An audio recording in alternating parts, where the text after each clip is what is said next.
好，我们首先呢，应该呢，因为在这个类里面啊，我们会用到一个全局的一个实例啊，就这个 P2P 啊 CLS 是吧？那我们把它定义成一个这样的一个私有字段啊，我们就叫做 my P2 啊 P2P 啊 my P2P 啊，就是说这个为什么类型呢？啊，就为 P2P 啊 CLS 这种类型。好，那么我们应该在这个窗体的 form node 事件里面啊，初始化的时候，就应该去创建啊这个类的实例，应该等于 new 啊 P2P CLS 啊 new P2P CLS。好，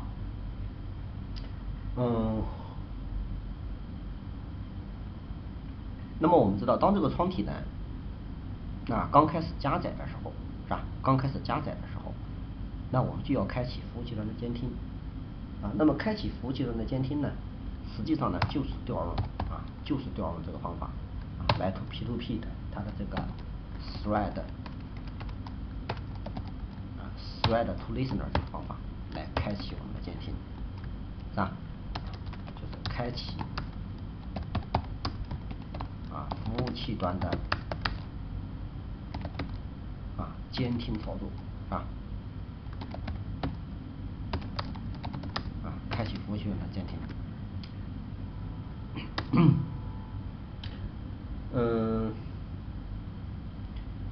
但是呢，就是说监听啊，我们知道，开启这个监听的话呢，当有客户端连上我们的服务器，并且客户端呢发送数据过来的时候，那么它就会呢执行这个代码，对不对？那么执行这个代码就会获取客户端所传递过来的数据，是吧？获取客户端所传递过来的数据，放到这个私有字段里面。那么然后呢，我们应该呢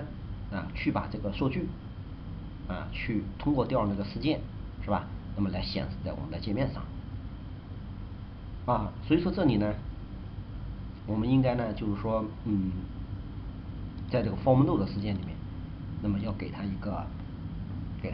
这个事件的一个监听，对吧？就是对这个事件呢做一个订阅，是吧？就是说处理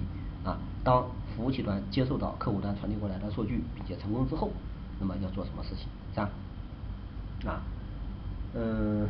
所以呢，我们这里呢是可以这样做就是 my P2P 它有一个监听，就是那个 on message listener 这样的一个事件。大家看这个闪电符号，对吧？它代表就这个事件。那么我们怎么样去订阅一个事件呢？这种符号大家还记得我们以前给大家讲过的，对吧？按2次推包键，它会自动帮我们产生一个这样的一个函数原型，是吧？那么我们就可以在这里去这个编写我们的代码在这里干什么呢？当这个事件触发的时候那么我们应该呢让当前的这个 list box 是不是向它里面去添加一条记录就是 items 点 add 添加什么呢？我们知道我们这个读取到的数据，那么读取到这个类的哪一个方法里面呢？读取到哪一个属性里面？实际上就是那个 应该什么？应该就是这个，对不对 ？message listener 这样的一个属性，对吧？因为我们知道这个属性的话，它实际上就是读取那个 message listener 那个字段，是吧？你看这个属性是吧？读取的就是这个字段，所以说我们在这里呢，就是说读取到这个数据之后，把它添加到这个list box 里面去，对不对？添加到 list box 里面去。所以这个代码本身很简单就是相当于是订阅就是说订阅客户端传入数据用于这个更新界面显示。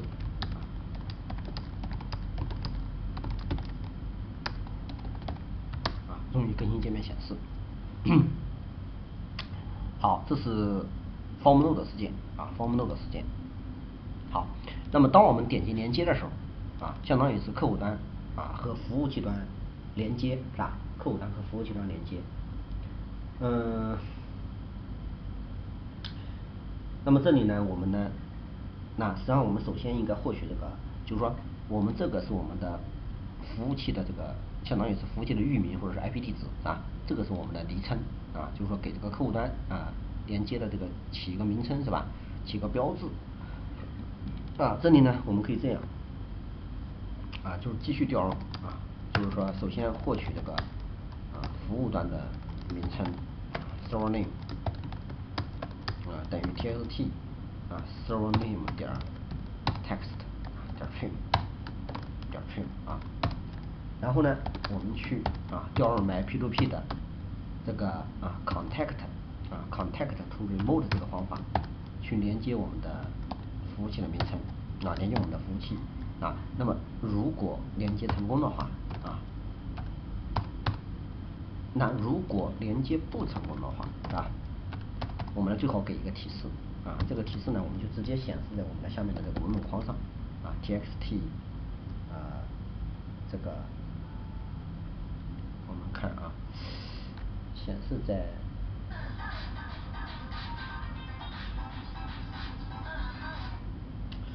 显示在我们的那个message 这个文本框上面吧 text 就等于目标主机积极拒绝连接请求给一个提示目标主机积极拒绝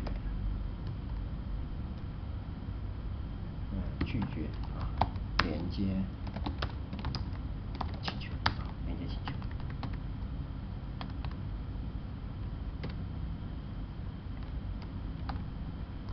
好，那么如果连接成功我们应该把那个 button 那个图片就把它隐藏起来，是吧？这个我们刚开始这个就是说应该让它隐藏起来，因为我们在没有连接成功，这个应该是看不见的，对不对？否则它乱点的话会出问题，对吧？那么当我们连接成功之后我们才让它可见，是吧 ？button set 点 visible 为 true 为 true， 然后呢，我们让这个 panel 是吧？要让这个 panel 给它设成不可见这个 panel 我们给它起一个名称吧，叫做 PNL login PNL login。我们让这个 panel 不可见让这个 panel 不可见，那就是 PNL login 点visible 等于 false 等于 false。那么界面呢再刷新一下refresh。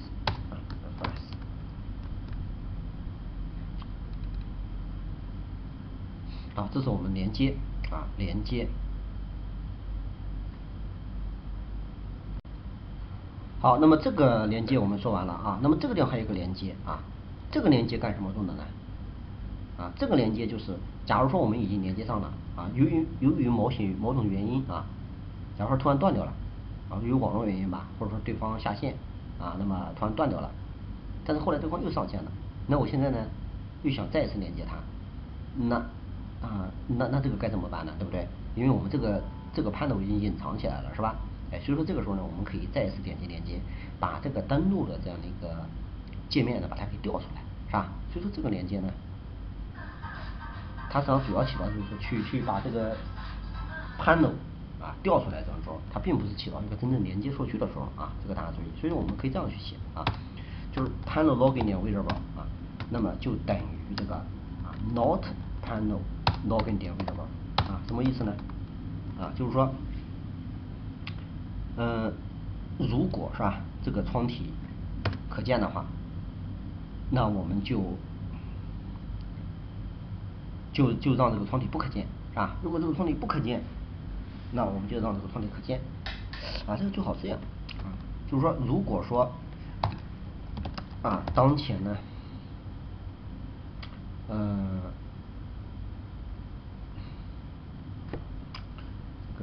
这样的啊，这样就如果当前的 panel 它的 variable 是可见的，那么这个时候我们的连接啊，就相当于是在做这个数据的连接，是吧？那把这个方法把它给单独提出来啊 ，void 叫做 contact SV server 啊，单独提出来啊，来连接服务器啊，就是说如果当前这个窗体啊是在可见状态的，那么这样的话我们就会去调用这种方法来进行数据库的，来进行这个服务端的连接啊。那么 else 就是不可见了，是吧？不可见啊，不可见，我再点一下，那我可能想重新进行新的连接，是吧？所以这个时候呢，再让这个 PNL 啊 login 它的 variable 呢为 true 就可以了，就把它显示出来好，那这就是我们的连接啊，我们的连接断开是吧？断开啊，那么也就意味着呢，调用这个服务器的 disconnect to remote 这个方法啊，断开和服务器端的连接啊，就是 my P2P 点 dis contact to remote 这个方法啊。那么同时呢，把这个button send 发送这个按钮呢，就把它给隐藏起来 ，variable 为 false variable 为 false。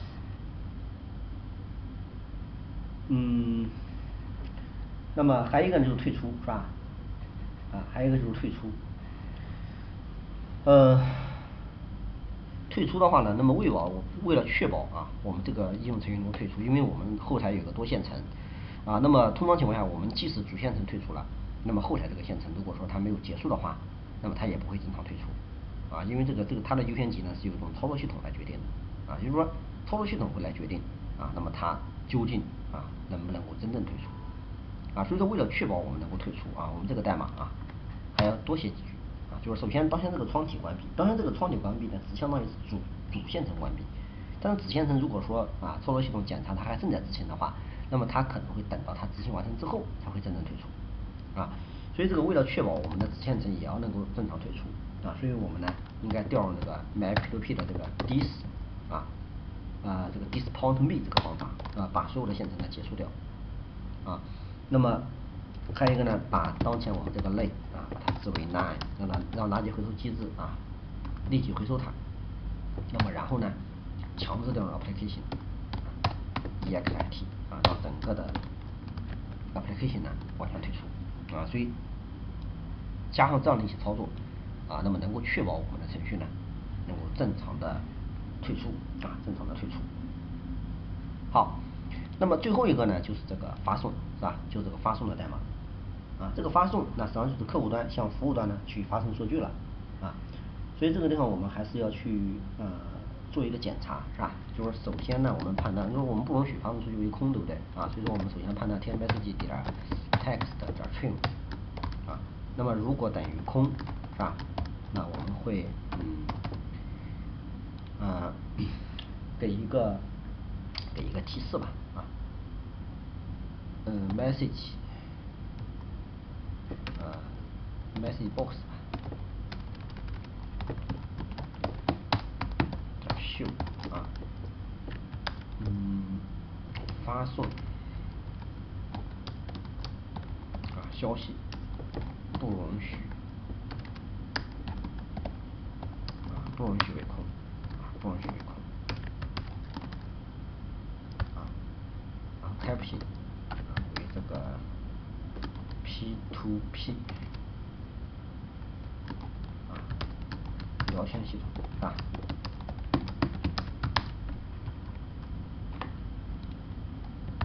然后是message box button 为 OK son message box son 点这个 info 吧 information OK 好，然后呢 return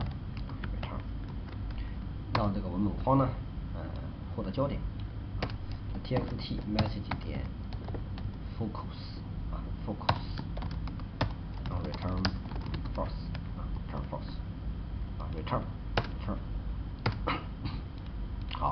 那么然后呢，我们还需要判断它的长度，对吧？我们讲过啊，为了确保它发送数据啊快速高效，而且不容易出错，所以我们尽量的把这个大小啊要限制一下啊。那么如果它的这个 length 是吧 ，length 是大于40了啊，那么这个时候我们也给出提示啊，给出提示啊，就是发送的消息啊，不允许超过啊，不允许超过这个40个字符40个字符，然后呢获得焦点啊，然后让里面的内容呢选中 select all 是吧 select all， 然后 return return。好，那么如果这两个条件都满足啊，那么接下来就可以发送数据了啊。那么这个呢，我们直接就可以调入我们的 MyPTP 那个 send message 的方法就可以了。那首先我们要组织我们要发送的数据啊，这个 message 等于什么呢？首先我们的那个 panel 里面是吧，有一个 txt 什么 txt server 不是 server name 是 user name 是吧？哎 user name 是谁，对不对？加上一个冒号的是谁讲的是吧？然后加上我们的内容就是 txt message 点 text 点 text。好，那么然后呢就是调用就是如果这个 myp2p 点 send message 这个 message 那如果返回值为 true 代表发送成功是吧？那么如果发送成功那对方不但接收数据，同时我们当前的这个 list box 是吧，也应该向它里面去添加一条记录，对吧？就相当于我的聊天记录嘛，就是这个 message message 然后这个梦框的内容当然就要清空了就 clear 是吧 ？clear。但是如果说返回值为 false 是吧？我们要考虑到发送失败的情况返回值为 false， 那么我们这个地方最好给出一个提示txt message 点text， 那等于给出个提示就是无法发送消息到目标计算机目标计算机。好，那么这个就是我们整个的代码重新生成一下，看有没有语法错误。好，没有问题。那接下来呢，我们就来进行一个测试了怎么测试呢？我这个最好还是要2个界面，对不对？我们这样做我们把这个项目我们再把它去另存为一下另存为能不能另存为文件另存为其实都是同一个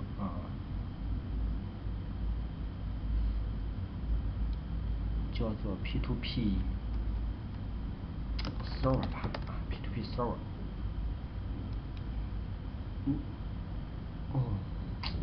不行。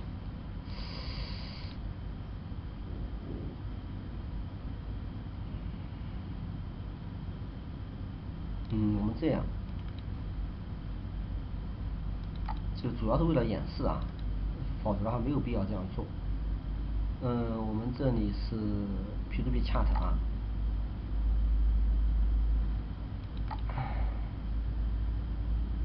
P2P server P2P chat 是吧？2个 CSPLG 我们试着打开它们看一下打开这个 P2P chat。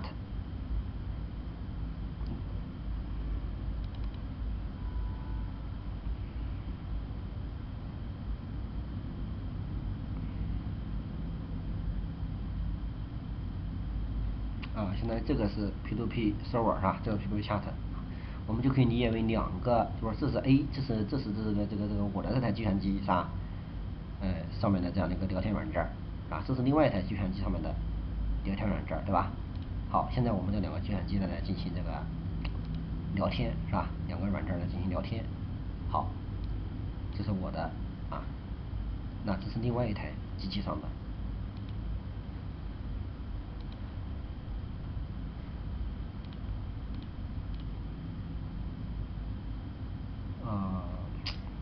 什么问题了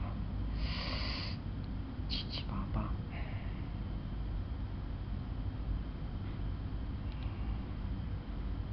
退出。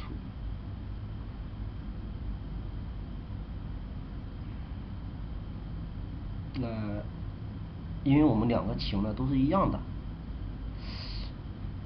所以就导致这个端口啊它被占用。这样啊，我们改一下。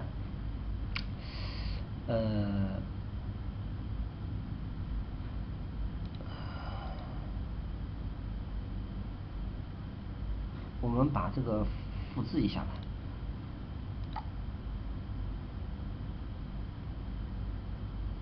什么颜色呢？我想一下啊。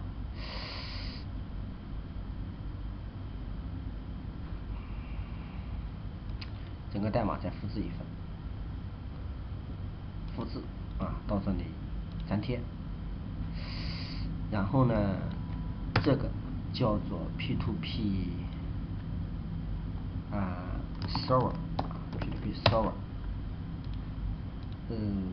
这个呢叫做 P2P client。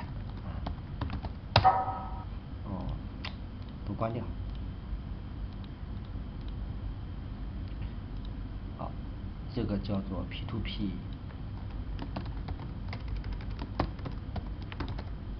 client。单独打开这个项目。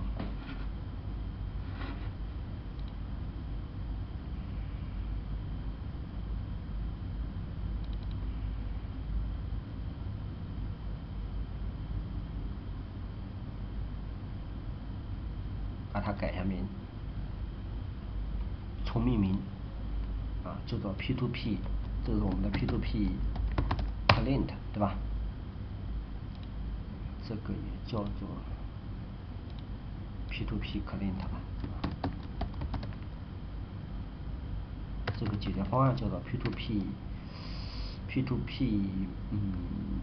chat chat。好，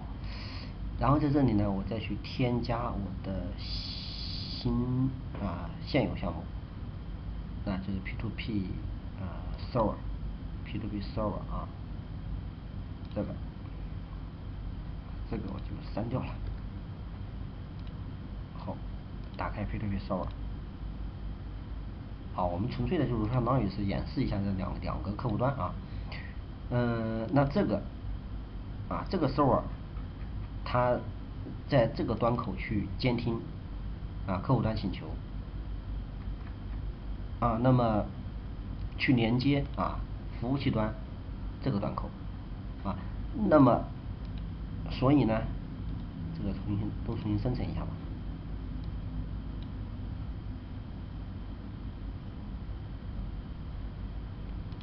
然后这个也重新生成一下。好，那这个呢，那它的端口就应该是8877了因为呢，就是说这个客户端会去连接这个服务器的8877端口所以说这个服务器呢就应该在这个端口呢增听，是吧？那么同时呢，这个服务器就应该去连接这个客户端它上面客户端的，那么就去连接这个服务器的7788端口因为这个服务器会在这个这个8877端口，是吧？8877端口7788端口增听，是吧？所以说这边呢，那就去连接这个7788端口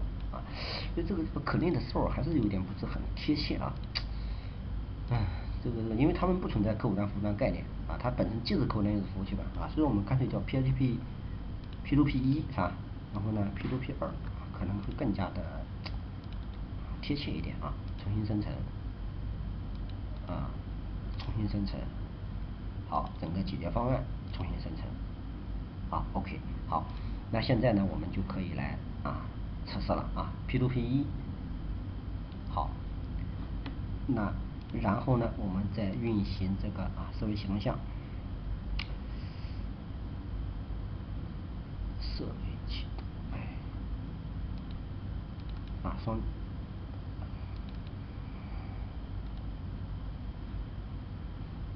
这是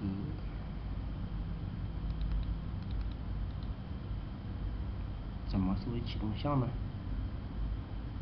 这样吧，就直接启动了啊，就重新生成。不行，直接到代码里面运行吧。打开文件夹，并 debug， 这相当于我们的一个 P2P1 好，然后到 P2P2，并 debug P2P chat， P2P2 P2P2， 好，实际上没有报错现在就没有报错，大家看是吧？说明他们格式监听，好，然后这边呢，我给它起个名字叫做 A 吧，小 A 是吧？它起个昵称叫做小 B，然后小 A 连小 B 连接没报错而且这个地方出现了，说明连接成功是吧？连接成功，好，那小 B 连小 A 没报错是吧？这个出现了，说明这个连接成功是吧？发送的时候发送消息不能是为空是吧？不能是为空。好，那么现在我来发送消息B 然后发送，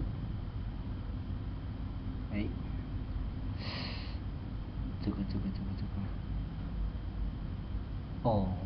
代码有问题先退出，退出。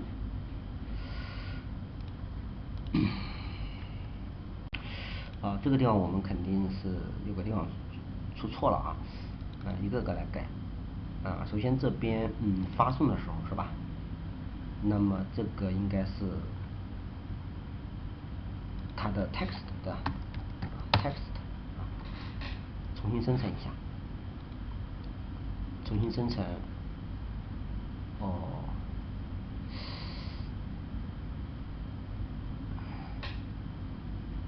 这个没有完全退出看一下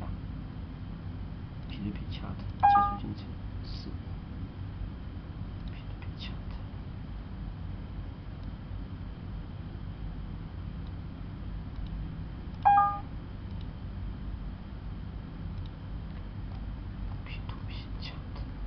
好，再重新生成一下，生成成功这个也是一样，就是在发送的时候这个应该是 text。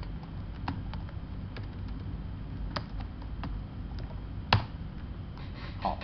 重新生成，好，没有问题。那我们再来执行一下打开文件，并 debug 这是 P2P1 然后到这里，打开文件，并 debug P2P2 好，首先说明两个真听都是没有问题的，然后连接这个你可以写127.0.0.1对吧？也可以写 localhost 它都代表本机是吧？好，连接没有问题然后这个我们给它起个名叫 B 然后呢连接也是没有问题好，然后我们发送数据hello 发送没问题然后 B 再发送how are you 是吧？How are you 发送是吧？也没有问题也没有问题。大家看那么我们再一次点击连接，你看是吧？它就把这个界面调出来了我们再一次连接，它相当于重新连接了是吧？然后断开，对吧？退出啊，然后这个退出是吧？哎，你看我们这个聊天程序呢，就基本上就做出来了，对吧？这个地方只不过我是想给大家去演示啊，就是说在不同的机器上面它是怎么聊天的啊。其实呢，我们没有必要把它做成2个项目的，对吧？因为我们是在一台机上面，所以说我没有办法啊，只能这样去演示啊，这一点大家要明白啊。但是这个上是有问题存在的啊，就是说，我们这边啊还是会存在的一种可能性，就是这个地方啊，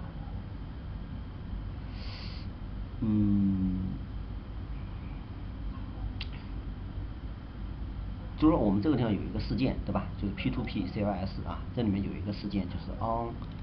message listener 啊 on message listener。那么这个事件啊是在客户端订阅的啊，在客户端 form node 里面去订阅的啊。那么订阅这个里面存在了一个就是这个里面还是存在一个隐患啊，就是相当于是在子线层里面，那么去更新这个主线层里面的数据啊，更新主线层里面的数据。所以这个我们建议大家啊，为了防止它出错的话，大家可以在这个 form 的这样的一个构造函数里面加上这样的一个代码啊，就是 control。它有一个 check for igloo class thread call 就是说我们可以呢把这个属性设成 false 就是 false 就什么意思呢？也就是说我们不去检查这个主线层和子线层之间的这个安全性的这么一个调用问题，因为我们之前跟大家讲过，是吧？就是说在主线层里面在这个主线层里面，在这个子线层里面去调用这个主线层里面的界面元素的时候就是说去给这个主线层界面元素去进行赋值的时候会存在的一个安全性的问题所以说一般呢我们是不容许直接这样做的。那么我们之前给大家讲的做法就是利用委托，是吧？大家还回忆一下回忆一下我们之前给大家讲的这个摇奖机那个里面的代码，是吧？我们就是利用委托去做的。但在这里就是说其实还有一种简单的做法就是说我们只需要把这样的一个属性当然这个一定要在这个form 创体的构造函数里面，而且要在字句代码它后面那么加上字句代码就是相当于是明确的告诉他那么你不要去管你就说你不要去管我子线层里面去更新主线层的安全问题那么我就认为它是容许的，是吧？因为这个在底层这个 C 的开发里面，它实际上是容许这样做的它是容许这样，就是容许这个在线层里面去更新这个另外一个线层里面的这个代码，它实际上是容许你这样做的。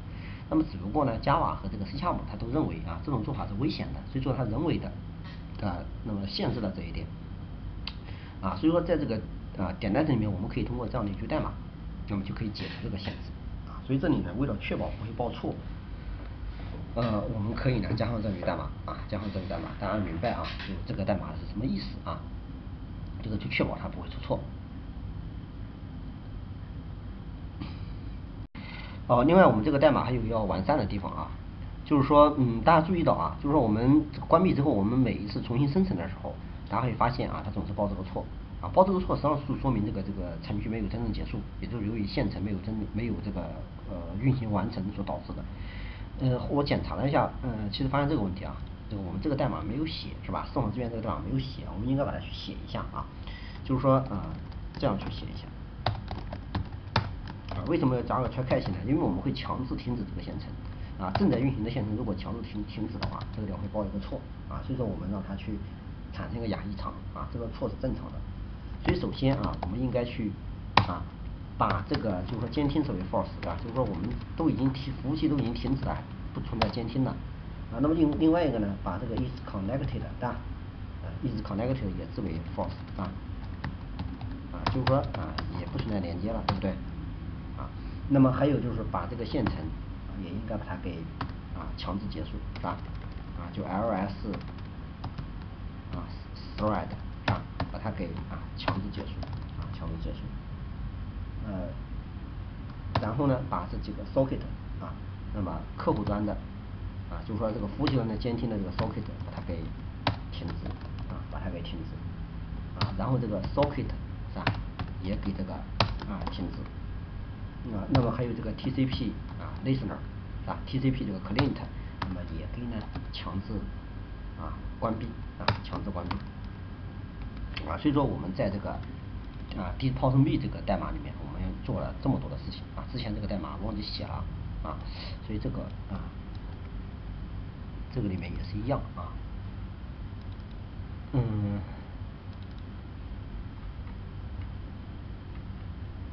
这个代码忘记写了好，还有一点我们可以完善的地方是什么呢就是这里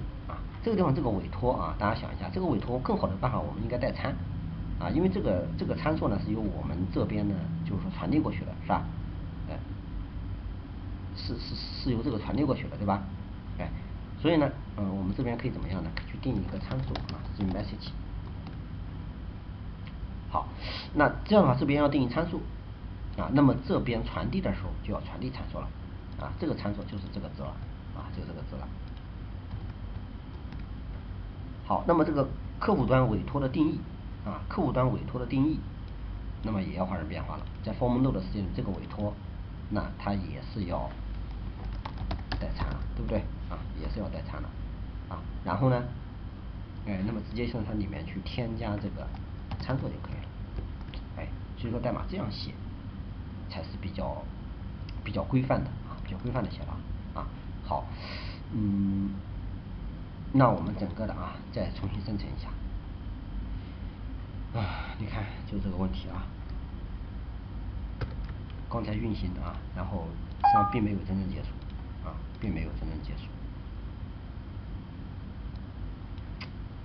P2P chat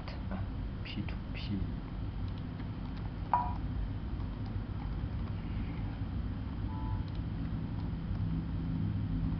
好，重新生成好，现在再来做一次bin debug 好，这一个打开文件夹 bin debug 好，这是第一个是吧？那如果我们这个地方写错了你看我们连接对吧？报错对不对这个没有这样的 IP 对不对？好，那我们输入个127.0.0.1那这个我们就输的 A 这个输入个 B 同样的这个也是127.0.1然后连接是吧？当然这个应该同时把这个门框也要清空比较好好，这个下一步大家自己做一下A 发送这边我输个 B 发送先连接然后发送是吧？大家看对吧？没有问题是不是？好退出是吧？那这个时候我们再重新生成一下大家看就没有错了，看到没有？就没有报错了这说明什么呀？这说明我们当前这个程序呢才真正的退出所以说呢这个代码非常的关键非常的关键，这个是不能省的是吧？不能省的try 最好加一个try开启的这个处理好，那么这个就是我们整个的这个P2P 这个点对点的这样的一个网络聊天程序的这样的一个项目那么可以讲这个项目的话呢，本身呢并不是很复杂但是呢我们通过这个项目却让我们把这个我们的这个 C# 的网络编程这一块内容，那么给大家呢得到了一个强化是吧？那么在这个小项目里面，我们用到了面向对象的一些封装的一些知识是吧？那么用到了这个网络流是吧？用到了 T3 Listener 和 T3 Client 这样的一些类是吧？那么也用到了多线程这样的一个使用那么以及网络编程这样的一些方面的知识，那么还有一些其他方面的一些，比如说窗体的界面的设计无边框的拖动等等这样的一些技巧那么希望大家呢一定呢下来之后对这个例子来讲的话，一定要去理解要去记忆要去在这个基础上最好把我们的代码呢跟着我们的视频一定要去自己去敲一遍这样的话你才能够真正去理解这个里面代码所这个含义那么另外呢也可以对这个代码进行一个优化是吧？比如说你还可以把它加入一些新的这样的一些功能你比如说像这些接口是吧？其实我们完全可以把它配置到配置文件里面去，对吧？你比如说我还可以再加入一些比如说发送文件传文件这样的一些这样的一些功能是吧？这是完全可以做到的，是不是这个呢，大家下一周自己去再把这个项目再去完善一下这个呢我们就不多讲了。好，那么关于这个 P2P 聊天程序这样的一个项目，我们就给大家呢讲到这里。好，谢谢大家。